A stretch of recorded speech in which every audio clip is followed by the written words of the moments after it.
তো নমস্কার বন্ধুরা, ওয়েলকাম টু ইউনিক স্পোর্টস। আবারও একটা নতুন ভিডিও নিয়ে চলে এসেছি। তো বন্ধুরা, আজকের এই ভিডিওতে তোমাদের মোহনবাগান সম্বন্ধে বেশ কিছু গুরুত্বপূর্ণ আপডেট জানাতে চলে এসেছি। তো বন্ধুরা, প্রথম আপডেটটা দিমিত্রি পেত্রাতস আর জেমি ম্যাকলারেনকে নিয়ে। তো বন্ধুরা, তোমরা সকলেই জানো এবং তোমাদেরকে বলেও ছিলাম যে দিমিত্রি আর জেমিকে মোহনবাগান দল রেজিস্টার করায়নি আগেভাগে ডুরান্ড কাপের জন্য। তার মূল কারণটা হচ্ছে তারা দেরি করে এসেছে, প্র্যাকটিসারেও অতটা করেনি, তাই মোহনবাগান দল তাদের আগে রেজিস্টার করতে পারেনি। কিন্তু বন্ধুরা, যা খবর পাওয়া যাচ্ছে আগামীকাল পর্যন্ত শোনা যাচ্ছিল নাকি জেমি আর দিমির রেজিস্ট্রেশনটা ডুরান্ড কাপ কর্তৃপক্ষ নাকি আটকে রেখেছে। তো বন্ধুরা, এই বিষয়টা নিয়ে মোহনবাগানের ম্যানেজমেন্ট খুবই ক্রুদ্ধ হয়ে যায় এবং এআইএফএফ এর কাছে আবেদন জানায়। তো বন্ধুরা, বেশ কিছুক্ষণ কেটে যাওয়ার পর কালকে রাতের বেলায় খবর আসে যে জেমি আর দিমিকে নিয়ে যেই রেজিস্ট্রেশনের সমস্যাটা হচ্ছিল, কর্তৃপক্ষ রাজি হচ্ছিল না বা অ্যাপ্রুভ করছিল না, সেই সমস্যাটা মিটে গেছে। জেমি আর দিমি মোহনবাগানের হয়ে ডার্বিতে খেলতে পারবে এবং মোহনবাগান আরামসেই রেজিস্টার করিয়ে নিয়েছে তাদেরকে। দেখো বন্ধুরা, আটকে রেখেছিল এই কথাটা পুরোপুরি বলা উচিত নয়, কারণ তাদের ভিসা সংক্রান্ত কিছু জরুরি তথ্য জানাচ্ছিল ডুরান্ড কাপ কর্তৃপক্ষের, তাই রেজিস্ট্রেশনটা আটকে রেখেছিল কর্তৃপক্ষ।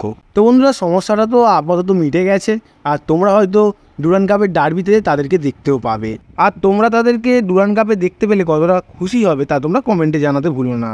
পরবর্তী আপডেটটা সেভিয়ার গামাকে নিয়ে। তো বন্ধুরা, তোমরা সকলেই প্রায় জানো এই সেভিয়ার গামা প্লেয়ারটি এফসি গোয়া টিমের লেফট ব্যাকে খেলেন। তো বন্ধুরা, যা খবর পাওয়া যাচ্ছে ওড়িশা এফসি দল সেভিয়ার গামাকে তাদের টিমে নিয়ে নিয়েছে, আর এই সিজন থেকে তোমরা সেভিয়ার গামাকে ওড়িশা এফসি টিমেই খেলতে দেখতে পাবে। এটা একটা ওড়িশা এফসির জন্য ভালো সাইনিংও বলতে পারো, কারণ বন্ধুরা এই প্লেয়ারটি মোটামুটি যথেষ্ট ভালো লেভেলেরই প্লেয়ার আর ভালো পারফরমেন্সও করে। তো বন্ধুরা, পরবর্তী আপডেটটা আবারও মোহনবাগানের প্রাক্তন ক্যাপ্টেন প্রীতম কোটালকে নিয়ে। তো বন্ধুরা, তোমাদেরকে আগের একটা ভিডিওতে বলেছিলাম যেহেতু আনোয়ার আলী চলে গেছে, একটা ইন্ডিয়ান ডিফেন্ডারের দরকার, সেহেতু মোহনবাগান দল প্রীতম কোটালকে নিয়ে আসার জন্য খুবই উঠে পড়ে লেগেছে। আর বন্ধুরা, প্রীতম কোটালও মোহনবাগানে আসতে চায়, তার মূল কারণটা হচ্ছে তার পারিবারিক সমস্যার কারণে তিনি কলকাতাতেই এখন থাকতে চান, তাই কলকাতার কোনো ক্লাবে যোগ দিতে চান। তো সব মিলিয়ে তিনিও মোহনবাগানেই আসতে চান, কিন্তু প্রবলেমটা হচ্ছে যে মোহনবাগানের সাথে কেরালার যে ডিলটা হবে, কিন্তু কেরালা দাবি করছে যে প্রীতম কোটালকে ছাড়বে দুটো প্লেয়ারের পরিবর্তে। আর বন্ধুরা, মোহনবাগান দল চাইছে যে কোনো প্লেয়ারের পরিবর্তে নয়, ট্রান্সফার ফির পরিবর্তে প্রীতম কোটালকে টিমে আনতে, কিন্তু বন্ধুরা তাতে কেরালা রাজি হচ্ছে না। তো বিষয়টা একটু জটিল হয়ে গেছিল। তো বন্ধুরা, গতকাল রাতে মার্কাস একটা টুইটের মাধ্যমে জানাই যে কেরালা একটা সোয়াপ ডিল করতে চাইছে মোহনবাগানের সাথে। আমি তোমাদের আগেই বলে দিয়েছিলাম বিষয়টা কি হতে চলেছে, কারণ কেরালা একটুখানি গন্ডগোল করছে, তো এইরকমই কিছু একটা দাবি করবে। তো মার্কাসও সেটা কনফার্ম করে দিল। বাট বন্ধুরা, মার্কাস প্লেয়ারটির নাম বলেনি, কিন্তু বলেছে যে মোহনবাগান এই ডিলটাতে প্লেয়ার ছাড়তে রাজি নয়। তো মোটামুটি বোঝাই গেছে যে এটা প্রীতম কোটালেরই ডিলটা হতে চলেছে। তো বন্ধুরা, এবার দেখা যাক পরবর্তীতে কি হয়, মোহনবাগান আদেও কি সোয়াপ ডিলে রাজি হবে নাকি ট্রান্সফার ফিতেই শেষমেশ প্রীতম কোটালকে নিয়ে আসবে মোহনবাগানে। তো বন্ধুরা, পরবর্তী আপডেটটা ঋত্বিক দাসকে নিয়ে। তো বন্ধুরা, এই প্লেয়ারটিকে তোমরা মোটামুটি সকলেই প্রায় চিনবে।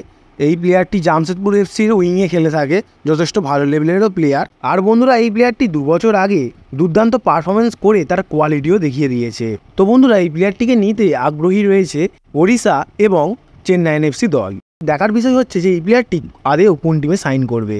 তো বন্ধুরা, পরবর্তী আপডেটটা মোহনবাগানের নতুন সাইনিং নিয়ে। তো বন্ধুরা, তোমাদের সকলের মনেই প্রশ্ন ছিল যে মোহনবাগান আর একটা সাইনিং করবে কিনা। তো বন্ধুরা, শেষমেশ একটা খবর উঠে এলো, তো মোহনবাগান একটা ডোমেস্টিক প্লেয়ারকে সাইন করতে চলেছে টিমে। তো বন্ধুরা, গতকাল মোহনবাগানের এক সমর্থক মার্কাসকে টুইট করে জানায় যে মোহনবাগান আর কি কোনো সাইনিং করতে চলেছে। সেই টুইটের রিপ্লাই হিসাবে মার্কাস জানায় যে হ্যাঁ, মোহনবাগান একটা ডোমেস্টিক প্লেয়ারকে সাইন করতে চলেছে।